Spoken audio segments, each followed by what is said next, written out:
So, my friends, Dex here. I hope you're well today.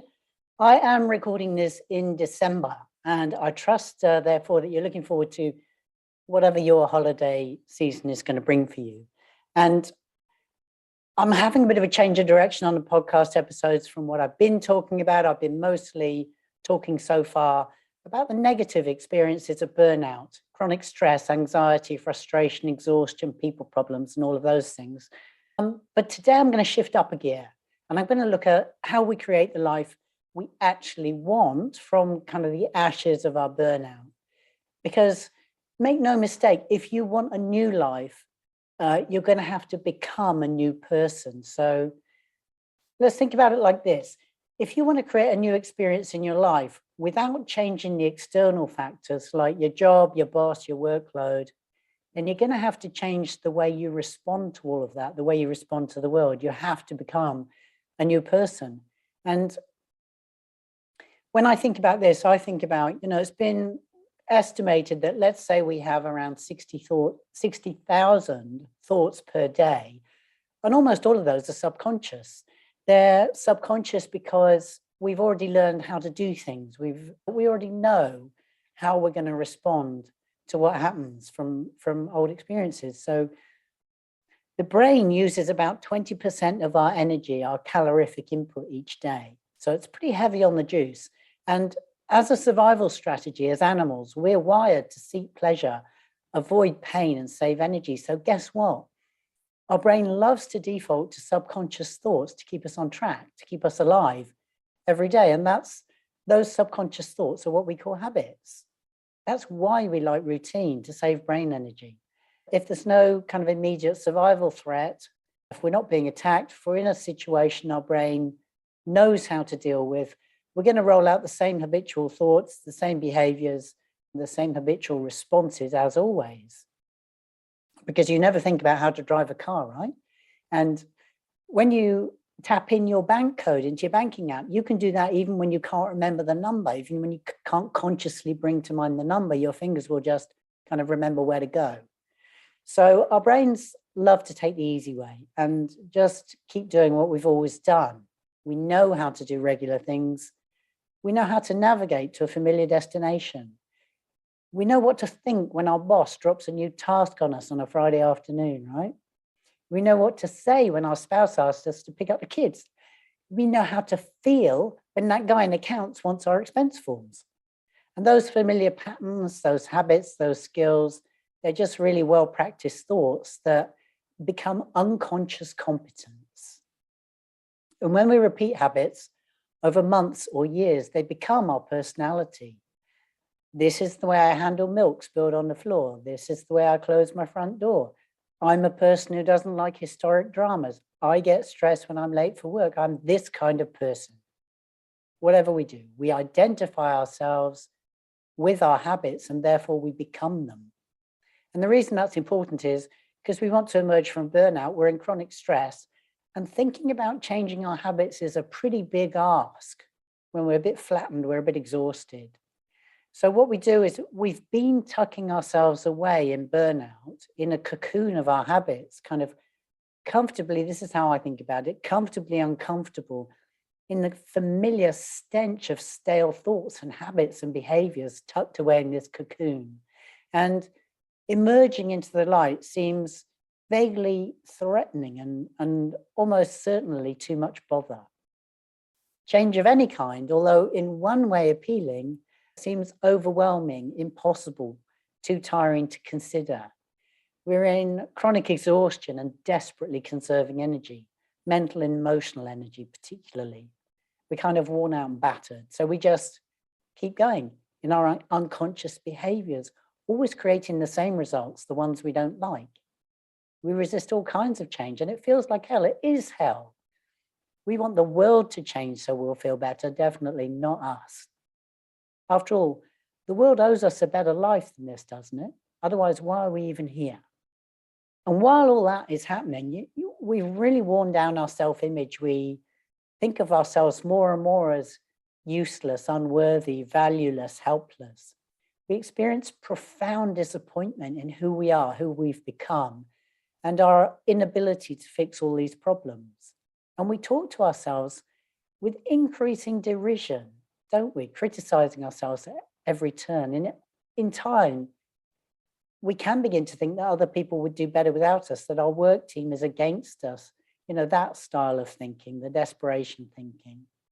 And when that happens, we're in victim state, a state, when you think about it, it's a state of induced helplessness. It seems hopeless. It is hopeless. We've created hopelessness. And I'm not victim blaming here. This is just what happens when humans run out of gas, when we're suffering at too much of a level, when we're too depleted. We can't think of anything else. We just curl up and hope it will all go away, or that someone else will rescue us. And so if you're in that state, if you're feeling like a bit of a victim of everything, don't blame yourself for that. Don't be hard on yourself for that. There's no use in doing that. It doesn't help anything. But by maintaining that steady state, repeating behaviors that create suffering, it's not going to work out. We can't emerge from burnout that way. So really the only purpose in noticing that we are in a victim state is to make a fresh decision, a decision to grow, to intentionally change, to create a new experience for ourselves. And that option is always open. We can do that at any time. No one can do it for us, but we can do it. We can always do it. And if you're in burnout, that possibility exists for you right now. Instead of being jammed into recreating experiences from our past, by repeating the thoughts and behaviors that we've had in the past, we can decide to become new. And that is the only way to make new things happen. If our misery comes from repeating our past, our joy comes from creating a new future. And in burnout, we're not experiencing any joy. It's inaccessible, right? But from recognizing, from clearly seeing our patterns that create results we don't like, and purposely deciding to change them, that's where we create change. We aren't locked into responding to our world like we always have. We can think new thoughts. We can create a new personal reality that way. And in doing that, what we're really doing is creating a new personality. We become more than the sum of our old habits and beliefs. Neuroplasticity, right? We can think new thoughts anytime. We can create new habits. And as I record this episode, I'm doing a goals workshop in about an hour. And the biggest secret to achieving a goal, if you're not historically good at doing so, is to create a new way of being, to develop a new relationship with your desires, with yourself, with your abilities. It's simply to shed old habits and become the person who achieves goals. And I can say this as a person who's learned the skill of setting and achieving any goal. I trust that in myself now. And notice that any goal, it doesn't matter if I know how to achieve the goal or not, or think I can achieve the goal or not. I just decide to achieve it anyway. And I look for the how. I create belief.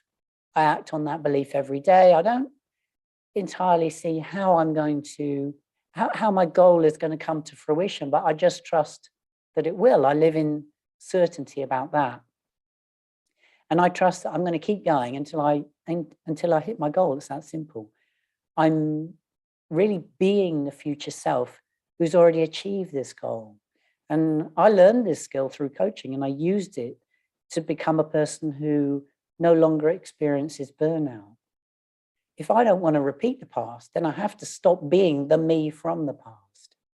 When I believe in myself, I become the me of the future. I start operating from that place. So naturally, my results come from that place. They come from new competencies that I'm developing. I can kind of borrow that from my future. I'm creating a new future by already living from that future, bringing it back to now. And I'd also like to mention flow state, the state where we temporarily forget who we are. Isn't that how it feels when you're really in absorption, in concentration? You forget all of your surroundings, you forget who you are. We shut off, actually, physiologically, we shut off the signals in our brain from our body, from our thought habits, from our environment. We stop noticing all those things, we turn them down. We're really only paying attention to what we're doing. we're fully absorbed, we're in problem-solving mode, we are the architect, if you like, of some wonderful idea. So we don't notice the passage of time. We've escaped our old world. And that's our creative state. That's how we leave the past behind and create the new. Creating new things can't come from our past. We must put ourselves in flow, let go of the past and make room for the new. And when we get into flow state, that's coming from our prefrontal cortex, our problem-solving brain. We're in active thought now, conscious thought. And guess what? Meditation pushes more blood into the prefrontal cortex. It stimulates us to be in the now, the present moment. And notice that this is the creative state. We're not dragging our sorry past along with us. We're not anxious about the future. And meditation, because of this, it connects us with joy. Just as a flow state creates joy, the joy of creation, we kind of fall in love with our new idea and the creative process. In burnout, of course, we don't live in the now. We fret endlessly about bad things that we've done or unfairness and injustices that we've experienced in our past, and also anxiety about stuff that could go wrong in the future. In the present moment, when we meditate, it's almost certain that there's nothing wrong in the now. And we're suddenly free to have a different experience of well-being. And when we meditate regularly, when we cultivate a meditation practice, we cultivate our ability to be in the now and notice that nothing has gone wrong. You know, we practice and strengthen that skill over time. We basically can become whole in that moment of meditation. And all of what I've talked about today so far is, of course, it's the wisdom of others. I borrow and read a lot, and I stand on the shoulders of giants all the time. And chiefly in this case, Dr. Joe Dispenza. And for those of you who want a view into the science and method of letting go of an old life, an old self, and creating a new one, I very strongly recommend his books, particularly Breaking the Habit of Being Yourself and Becoming Supernatural. I've read and reread those books, and I apply the neuroscience of beliefs and behaviors he describes in my coaching and in my self-coaching. There's a very practical, methodical way of doing this, and I've changed. I'm not in burnout. I don't need to be in burnout. I've created a new way of being. I haven't 100% left my old habits behind. I'm not godlike. I'm not special. I just learned a bunch of tools and I applied them. So I still have old thinking pop up. I just don't invest a lot of belief in it these days. I don't sit in it. I don't think it's my reality. I basically have cultivated the skill in me, strengthened the skill in me of becoming the future me. And if you want to create a new you, I'm just going to say my Burnout to Leadership coaching program helps people emerge from burnout, you know, sometimes in as little as 3 to 4 weeks. It's a really reliable method.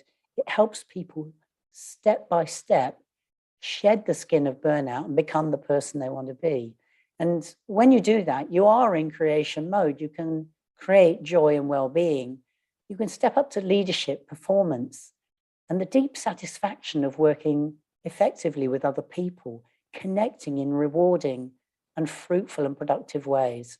And all of that, when you lift yourselves out of a burnt out past and create a new future of well-being, that's going to reflect in your life outside work as well, your family life, your relationships, and other parts of your world. So if you're in suffering and you want to come and talk to me about change, I can support you in that. If you want to know the steps to take to create a new life for yourself, I can take you through them. I can lead you through all of those practical steps in your life. And that's what I have, right? It's a topic that's very, very dear to my heart. I really, really hope you take action for yourself. If you're in chronic stress, burnout, exhaustion, and all of that, it is available to you. And thank you anyway for listening today. It's been really great to speak with you. This is my passion, and perhaps one day it will also become yours.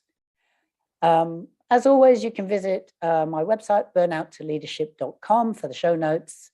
Please subscribe and rate this podcast, or just tell other people about it on social media if you'd be so very kind, particularly other people who are in burnout or stress at work. I would appreciate that very much. And perhaps it's a way of paying it forward. Thank you so much.